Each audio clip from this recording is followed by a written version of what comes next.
માટે કોઈ રાહ જોનારું જ નહીં હોય તો કેવી થઈ જશે જિંદગી? જે માણસની સામે સતત વિરોધ છે, મોડા આવે છે, સાંભળતા નથી, ફોન નથી ઉપાડતા, ને આખો વખત મિત્રો સાથે ફર્યા કરે છે, એમની મમ્મી સિવાય એમને કોઈ દેખાતું નથી, આ બધી ફરિયાદોનું લિસ્ટ સાંભળ્યા પછી તમે કોઈ પણ પત્નીને પૂછો કે બહુ ખરાબ ભાઈ સાહેબ તારે છૂટાછેડા જોઈએ છે, ના ના છૂટા નથી પડવું. એનો અર્થ એમ થયો કે સ્નેહ છે. તો આપણે સ્નેહ કેમ પ્રોજેક્ટ નથી કરતા? ફરિયાદ કેમ પ્રોજેક્ટ કરીએ છીએ? આપણા મનમાં જે છે, આપણને જે લાગણી છે, જે વાલ છે, જે સ્નેહ છે, એ કેમ નથી બતાવતા? કેટલા બધા પતિઓ જમતા હોય, પત્ની બિચારી આમ એટલા સ્નેહથી પૂછે, સારી થઈ છે દાળ? પછી પતિના કોઈ મિત્ર આવે અને કે ભાભી તમારી દાળ તો અદ્ભુત જ બને છે. હવે એ મિત્રને થેન્ક યુ કહેવાને બદલે પહેલું રિએક્શન શું હોય? તમારા ભાઈ કોઈ દિવસ વખાણ નથી કરતા. કેટલા સમયથી એના મનમાં પીડા હશે કે પેલા એ જામગરી ચા પી કે થયો ધડાકો.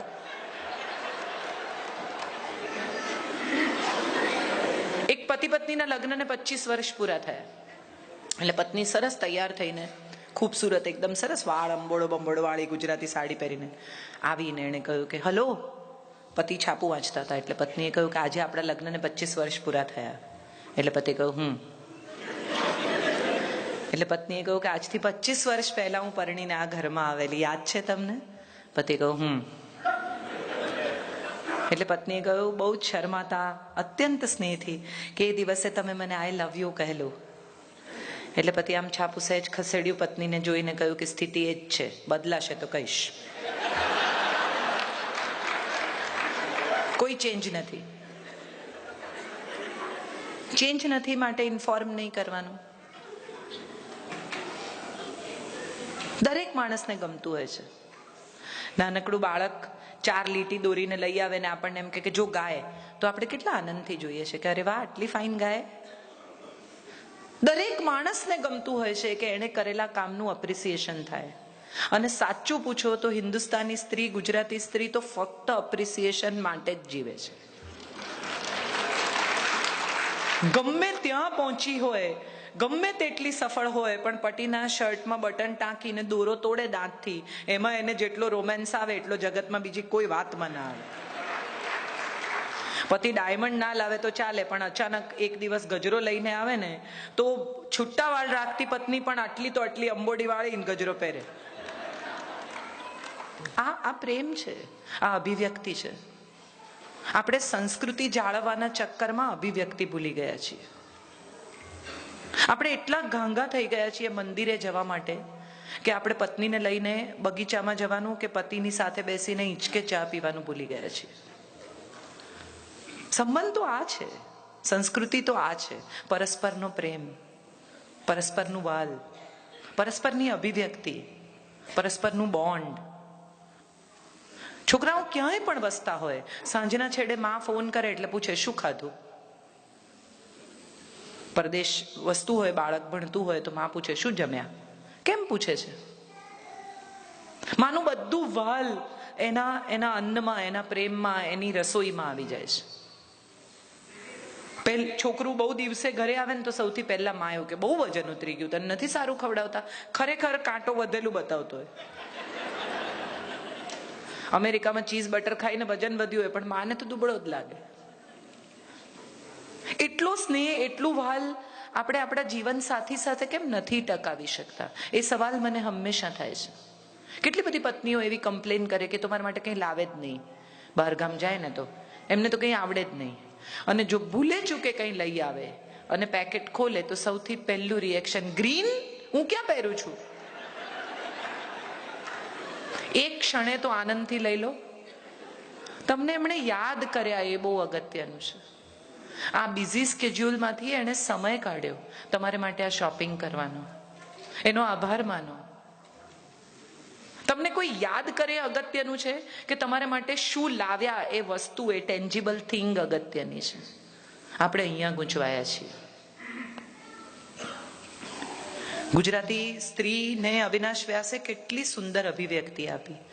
છેલાજી રે મારે હાટું પાટણથી પટોળા મોંઘા લાવજો, સસ્તું નહીં ઉપાડી આવતા. અને જો ખરેખર મોંઘું લાવે તો કે છેતરાયા, આના આટલા હોય જ નહીં. હવે આમ જવું કે આમ જવું? અને આ બધાની વચ્ચે આજે કેટલી જુઓ આપણને મજા આવે છે, આપણે હસી શકીએ છીએ. આ જ વાત ઉપર કેટલી વાર ઝઘડ્યા આવીશું, યાદ કરીએ તો સમજાય. અહીં બેસીને આપણને બધાને મજા પડે છે.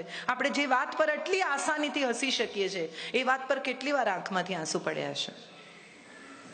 સુખી થવું એ દરેકના હાથમાં છે. મારું સુખ મારા સિવાય કોઈ મને આપી શકે જ નહીં એ નક્કી છે. મારી એક નવલકથા છે, એક સાંજને સરનામે. એમાં એક છોકરો મળવા આવે છે છોકરીના મા બાપને, અને છોકરીની મા પૂછે છે કે તું એને સુખી કરીશ ને માધવી? ત્યારે છોકરો કહે છે કે હું એને સગવડ આપીશ, હું એને સલામતી આપીશ, હું એને માટે સંપત્તિ ભેગી કરીશ, હું એને સ્નેહ આપીશ, પણ સુખી તો એને જાતે જ થવું પડશે. આપણે બધા બીજા માણસ પાસે સુખની આશા રાખતા થઈ ગયા છે. અને આપણે જેની પણ પાસેથી સુખની આશા રાખીએ છીએ ને એને આપણે અજાણતા જ દુઃખી કરવાનો અધિકાર આપી દઈએ છીએ. કારણ કે સુખ નહીં મળે એટલે આપણે દુઃખી થઈશું. સાદી સરળ સીધી વાત એ છે કે પ્રસન્ન રહેવું ને પ્રસન્ન રાખવા, સુખી થવું ને સુખી કરવા, સ્નેહ આપવો ને સ્નેહ પામવો, સન્માન આપવું ને સન્માન પામવું, સારું બોલવું ને સારું સાંભળવું. આપણે બધા વાતચીતને બદલે દલીલ કરતા થઈ ગયા છીએ. બહુ ઇન્ટરેસ્ટિંગ છે આ. અને જે ઘરમાં કમ્યુનિકેશન છે, સંવાદ છે, એ ઘરમાં કદી વિવાદ નથી થતો. કારણ કે વાત થઈ જાય છે. તમારે જે કહેવું છે તે તમે કહી દો છો, પછી વિવાદની જગ્યા નથી. આપણે બધા દલીલથી શરૂ કરીએ છીએ. એવું કોણે કીધું? દાખલા તરીકે પત્ની એમ કે આ મોજા તમે છે ને ધોયેલા અહીંયા ના મૂકશો, અહીંયા મૂકો. એવું કોણે નક્કી કર્યું? અરે ગૃહિણીએ નક્કી કર્યું, એને આ અનુકૂળ છે. હવે એ વિશે ચર્ચા કરવાનો અર્થ નથી. ઈગો એ જ્યાંથી મેં શરૂ કર્યું હતું ત્યાં હું પાછી આવું છું. એ આપણને આપણું એટલું બધું મોટું ઓઢવાનું અથવા આવરણ થઈ ગયું છે કે આપણી ત્વચા ક્યાંક અંદર ઢંકાઈ ગઈ છે. તમે જુઓ, જેવા પિતા હોય ને એવો જ પુત્ર હોય. સામાન્ય રીતે ડીએનએ ઉતરી આવે, અને એ વાત છે એક મહાભારતથી આવે છે. કોઈ પણ ઋષિ બહુ તપ કરે ને તો ઇન્દ્રનું આસન હલવા માંડે. ઇન્દ્ર મહા ઇન્સિક્યોર છે, માટે એનો દીકરો અર્જુન ઇન્સિક્યોર છે. એને તરત એમ થાય છે કે હું નહીં લડી શકું, મારાથી નહીં થાય, હું નહીં કરી શકું. બીજી તરફ કર્ણ છે, સૂર્યપુત્ર છે. એના કવચ ને કુંડળ